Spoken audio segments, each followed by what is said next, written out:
Welcome to The Window on talkSPORT, brought to you by Intuit Quickbooks. Save time and unlock growth with integrated business tools and AI automation all in one place. My name is Susan Owens, and I'm joined today by Ben Jacobs, talkSPORT's transfer expert and frankly our guru on all these things to get all the latest goings on. So Ben, let's start with the news that came out yesterday about Mark Gahey. He is heading to Manchester City and he's gone for 20 million. But now we're hearing that Crystal Palace have stepped up their pursuit of Jadon Osterwolde. What is the latest you've heard on this? Yeah, I think Crystal Palace have to do something in the market, that's for sure. And naturally, a defender is the priority. And Osterwolde is one of the targets. They even looked at Axel Disasi. And don't discount Trevor Chalobah as well. I think it's going to be really difficult to get him out of Chelsea mid-season. But Palace, of course, had that player on loan. So I'm expecting Crystal Palace to be active and to ultimately back Oliver Glasner in the market, even though he is, of course, leaving at the end of the season. And it was very tense after that loss to Sunderland at the weekend. With Gahey, it's a 20 million plus add-ons deal that Palace are kind of billing as approaching 30 million. So not that far off with the bonuses, the 35 million that they were looking for. And yet at the same time, still a little bit less than maybe they would have hoped for if they were to sell mid-season. Gahey signed a 5.5-year deal. And of course, along with the finances on offer, he's going to get a lot of game time because Josko Gvardiol, John Stones and Ruben Diaz are all out for City. So when you talk about Crystal Palace's moves, obviously Oliver Glasner is leaving at the end of the season and we do know that. But is this kind of a weird thing that managers have to do where they have to essentially build up a team for the rest of the season that they know that there's a chance they'll play against next season? Do you just have to kind of do the best job that's in front of you, or is there a little bit of a why am I bothering kind of vibe for it? No, I think Oliver Glasner told Steve Parish in October that he was leaving. So internally at Crystal Palace, it's been really clear for quite some time that Glasner was not going to extend his contract. And even though the players were only informed formally just before the press conference in which Glasner told the media, internally at Crystal Palace, they've had a plan. And of course, whoever they bring in is expected to have a fair amount of continuity as they take over from Oliver Glasner. So well-run club's succession plan, maybe because their manager's going, maybe because their manager's potentially going to get poached, perhaps because things are going well. You would expect Fabian Hertzler and Brighton to also be doing exactly the same thing too, despite the fact that there's nothing imminent there or any suggestion that he's going to depart. So Palace have always had a plan, and therefore what they do in the market will be driven by their sporting director, Matt Hobbs, with a view to both the now and the future, and an expectation that there'll be continuity after Oliver Glasner departs. And this is why a lot of the candidates that either have been discussed or are still active have a lot of synergy with how Oliver Glasner works. They are excellent at developing young talent. They play a relatively active role in the market, which is what Palace ultimately want from their manager. And stylistically, I would expect the new Crystal Palace manager to have a fair amount of synergy with Oliver Glasner as well. And that's why when you look at the three candidates that certainly were on the list in the back end of last year, whatever Palace do now in the market is going to probably benefit whoever comes in, and the players be a squad fit regardless of who Palace pick. You've got Ignacio Perez at Rayo Vallecano, who's one of the leading contenders.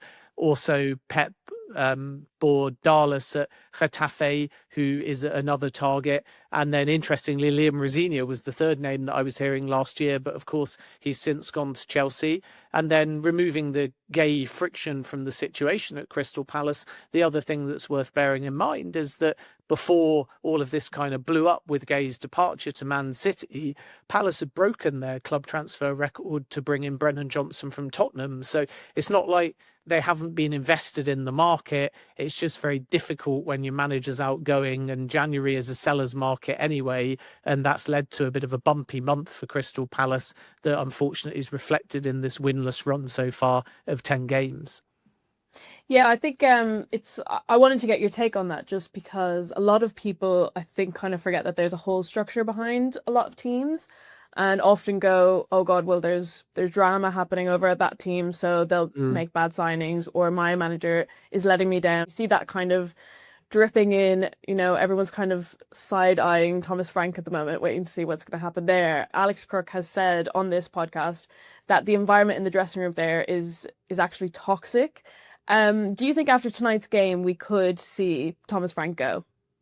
Yeah, I think that's a very realistic possibility. Sources seem to be under the impression, including those within Tottenham that I'm speaking to, that it's a matter of when, not if, Thomas Frank departs, and that the result this evening against Dortmund may not have a huge bearing on things. We should be fair to Thomas Frank. He said in his press conference he plans to fight, and he also pointed to a lunch with Tottenham's leadership team, which he believes is a good sign because, as he put it, people tend to hide and run away if a manager is outgoing rather than have lunch with them. But for me, there's an optical element to all of this of Tottenham's leadership very publicly for months now throwing their support behind Frank.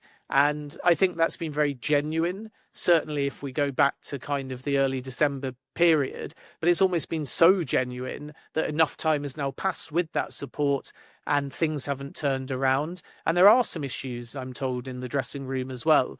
So Tottenham have decided already to look at replacements, which is what well-run clubs do. It's not quite the same as formally sacking Thomas Frank yet, but it does feel only a matter of time, even if he was to get a really important result against Dortmund before Frank leaves Spurs. It's just about when exactly and who might come in, because as we've revealed on talkSPORT, Maurizio Pochettino is expected to be one of the candidates on the list and very possibly a leading one, but he's not available until after the 2026 World Cup. So if Frank goes, it becomes very possible that a stopgap is needed. We've heard some suggestions, Oliver Glasner and Tottenham. That was not my understanding when Daniel Levy was at the club, so we'll have to wait and see should there be a vacancy if the younger members of the Lewis family and the Tottenham executive team kind of change their mind.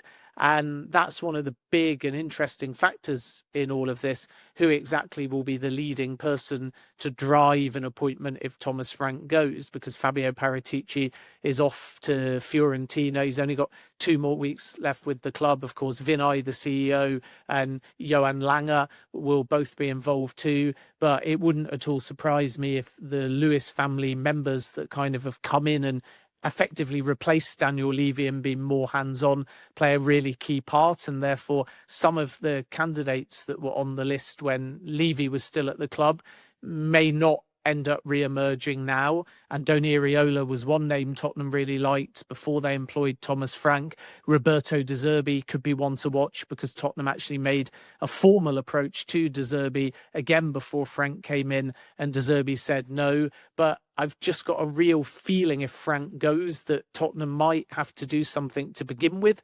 short-termist. We'll see if that's between now and the end of the season or for a couple of games until they work out what the clear direction of travel is. And maybe John Haitinger, who's just come in as an assistant, will have to have a role as well. But don't be surprised if Thomas Frank does depart Tottenham if Maurizio Pochettino is one of the leading candidates. And as I say, there's no chance that they can get him mid-season. No, I think Poch would be a really interesting move there as well. But if we have a list of people we think could replace Thomas Frank, where do you think Thomas Frank could actually go? Yeah, I mean, Thomas Frank still thinks he's in a job, even if that's not the case and it's the beginning of the end and it's just a case of getting Dortmund out of the way. Frank intends to fight. Frank will be hoping they can get a resounding win over Dortmund, and maybe it changes some people's minds. So at this stage, I don't think we can be speaking of Thomas Frank going elsewhere, because he doesn't formally, at the time we're recording, know he's out of a job. Because of how things have gone at Tottenham, though, my feeling is that he'll be more in a Graham Potter type category than a Xabi Alonso category. And by that, I mean Xabi Alonso leaves Real Madrid, but not many in the industry really feel like his reputation has taken a massive hit. And therefore, it is very possible that sooner rather than later, we see Xabi Alonso back in a big job, and maybe in the Premier League as well. Let's see, for example, Tottenham enter the race. And even though FSG continue to back Arne Slot, people keep saying Liverpool. Whereas with Potter, by having a brief spell at Chelsea and not being able to acclimatise or manage what was a very big dressing room, I think after that, the likes of a Man United vacancy or a club of that magnitude, Potter wasn't really in their thinking. And I think that with Thomas Frank, it might unfortunately be the same. So if we go all the way back to before Ruben Amorim was appointed, Frank was part of the Man United process. I'd be surprised now if he's a candidate for Manchester United in the summer as they look for a long-term solution to Amorim. But there'll be lots of clubs looking for managers, even from within the Premier League. Crystal Palace need a Glasner succession plan. Andoni Iraola hasn't yet signed a new deal at Bournemouth. Marco Silva hasn't put pen to paper at Fulham. So Frank won't be short of options, but it might be difficult for him, should he leave Spurs, for his next gig to be at another Big Six club.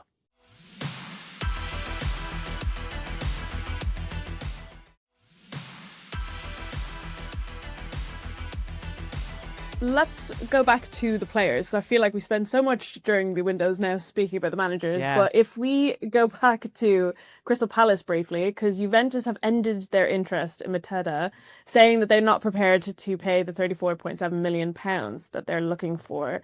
So what do you think is going to happen with this now?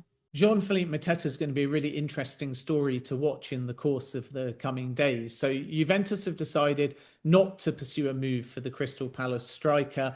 In the end, they couldn't get on the same page with Aston Villa in terms of the structure of the deal and ultimately the money involved. Mateta is looking for a wage of somewhere around £150,000 a week, and Juve wanted a loan formula. The preference of Palace, if they're to find a replacement, maybe even two attackers will come in, is a permanent exit. Villa were also prepared to do a loan with an obligation, but Juventus's valuation was lower, and the overall cost of a deal in the end means that Juventus have pulled out the race. And that makes it quite an open situation. So if we look at the backstory here, Mateta told Crystal Palace last year that he was not going to sign a new deal, and Palace were not able to match his wage demands anyway. Then he wanted to move to Serie A, and Milan was a concrete possibility. That subsequently fell through. Now Juventus is off the table as well. And suddenly, if Mateta goes, it's looking very possible, at least, that it might be within the Premier League. And keep an eye in particular on Aston Villa, because they've got a long-standing interest in Mateta, and they have held recent talks to re-express their interest. And maybe now the timing will align, because from Palace's point of view, they hold an interest in Evan Gessan. So let's see whether there's a bit of two-way business possible there. Palace, by the way, are also in talks for Siddiqui Sheriff of Angers, another young attacker. So as I say, it might be more than one that comes through the door if Palace can fund it after already breaking their club record signing Brennan Johnson. And to do that, it would mean Mateta departs. So Villa and Jean-Philippe Mateta is relatively hot at the moment. But remember also Tammy Abraham right there too on Villa's radar. And if anything, if we go back a few days or weeks, it's Abraham that has been the priority for Aston Villa. But there's one big complication, and that's Besiktas. So the story here is essentially that Tammy Abraham has verbally agreed to join Aston Villa. Villa, in doing the deal for Daniel Malian to Roma, have a basic agreement in place in terms of valuation with Roma, and that is under £50 million to sign Tammy Abraham. The challenge is that Abraham is on loan with Besiktas in Turkey. There's no recall clause, and they have a conditional obligation to buy. So Villa have to persuade Besiktas to terminate the loan. Then the club-to-club negotiation would be relatively smooth with Roma, but Besiktas, naturally with no recall clause and their own conditional obligation for about £11 million, I'm told, are not making things as easy as Villa would have liked. So in the coming hours, Villa have got to make a call whether they go all in on Tammy Abraham, knowing the player's already agreed to the move, or if they pivot potentially to Jean-Philippe Mateta. And should they do that, there's a concrete possibility Mateta goes now. If Villa back off, then I think it perhaps more likely no one will come in for Mateta, and then he may well end up leaving Crystal Palace in the summer. Another one of someone leaving the English football system. We are hearing reports that Gabriel Jesus is wanted by Palermo. Do you think that kind of return to Brazil is the right move for him right now?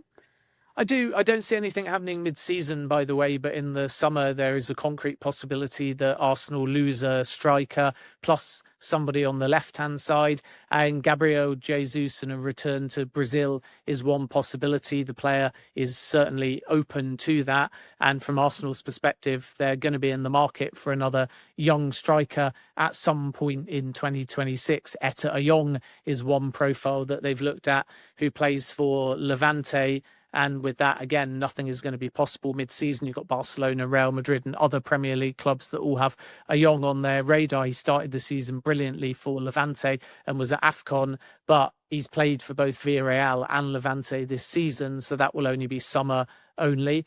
And Arsenal's perspective is essentially that they could use another young striker to offer competition to Victor Gyökeres. They've still got the opportunity to play with Mikel Merino as a makeshift number 9 as well, and that all combined might open the door for Gabriel Jesus to leave. But Arsenal at this stage are not forcing him out. It's kind of whether the player informs Arsenal as well that he'd like to go back to Brazil. And if that's the case and a suitable offer arrives, I don't see Arsenal standing in his way. But Arsenal are not looking to lose bodies now as they fight on multiple fronts. So Gabriel Jesus and his future is expected to be a summer saga. And that's the same for Gabriel Martinelli and or Leandro Trossard, because in the summer Arsenal are expected to go for a starting left winger, and to do that somebody else has to depart along with Gabriel Jesus.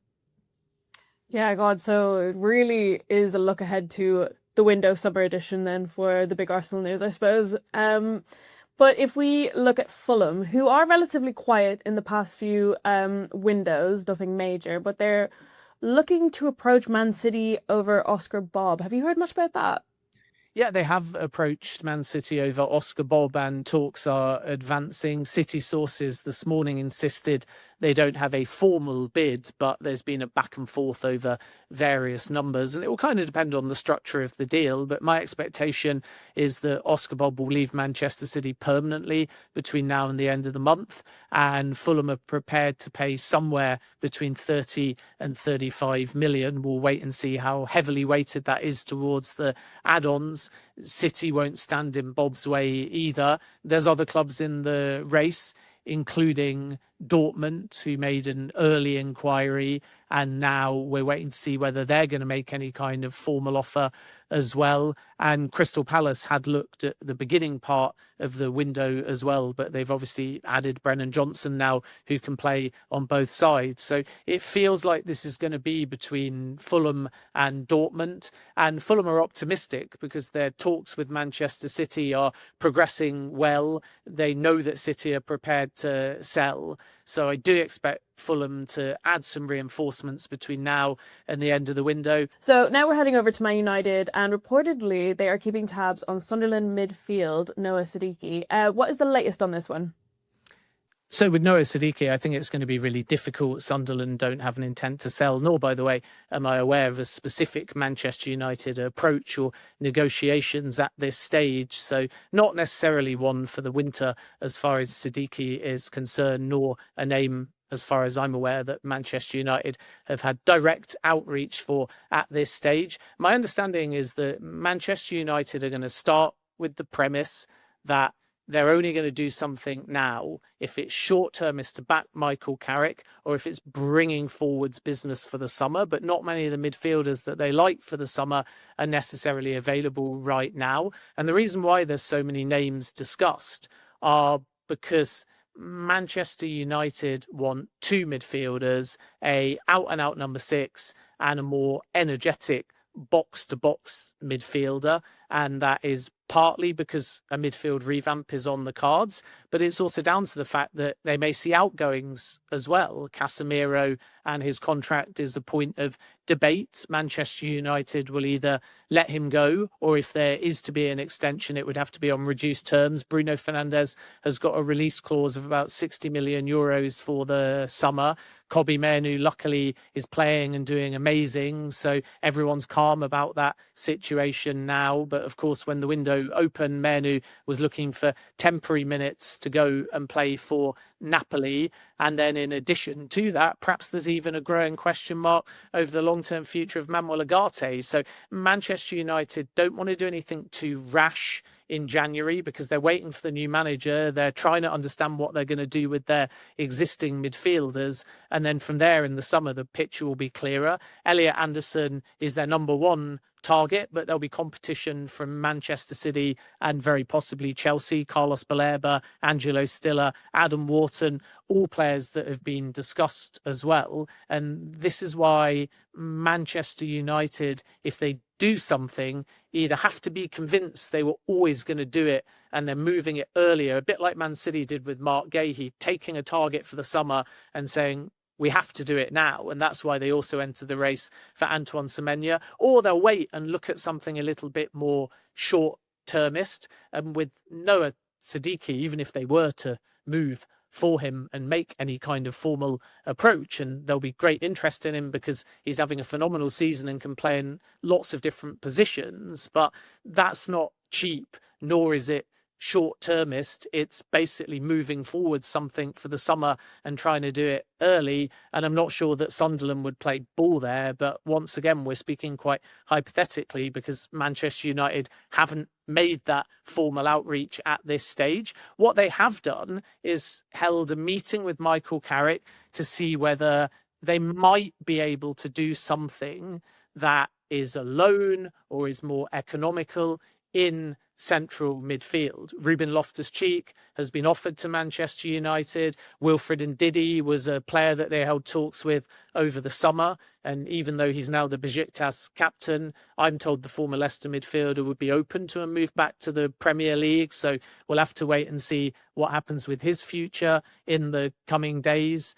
And James Garner has been spoken about too, and returning to Manchester United. Ruben Neves on a potential loan, and João Gomez at Wolves too. With Garner, I'm not sure there's that much in it. With João Gomez, it's taking summer budget, and I think there's players higher on the Manchester United list. And with Neves, let's see if he signs a new Al Hilal deal. But either way, that's an extremely costly deal to pull off. So Manchester United are basically being coy, and they're having a starting position of we might do nothing because of cost and because of the new manager and because of summer targets.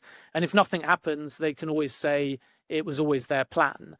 But internally, they're speaking to Carrick to see, is there anything a bit more economical possible? And if there is, there might be late business. And then don't rule out as well Joshua Zirkzee still departing. So Mainoo, the door's shut because the player doesn't want to go now. Carrick wants to keep him and likely start him in games, and Manchester United also backing Kobbie Mainoo to succeed between now and the end of the season. But there might be a possibility that Joshua Zirkzee still gets a move away, and if that happens, then maybe funds, wage space, whatever, depending on the structure of the deal, could be generated to allow Manchester United to also do a late move in the market. So Manchester United not necessarily advanced at the moment with any midfielder, but opportunistic in case something presents itself in the final days of the window. Wow, yeah, so Man United fans can wipe their brow for now. There's always something going on over there. But Ben, thank you so much for joining me today. Thanks a lot. Right, you've been watching The Window on talkSPORT, brought to you by Intuit Quickbooks. Save time and unlock growth with integrated business tools and AI automation, all in one place.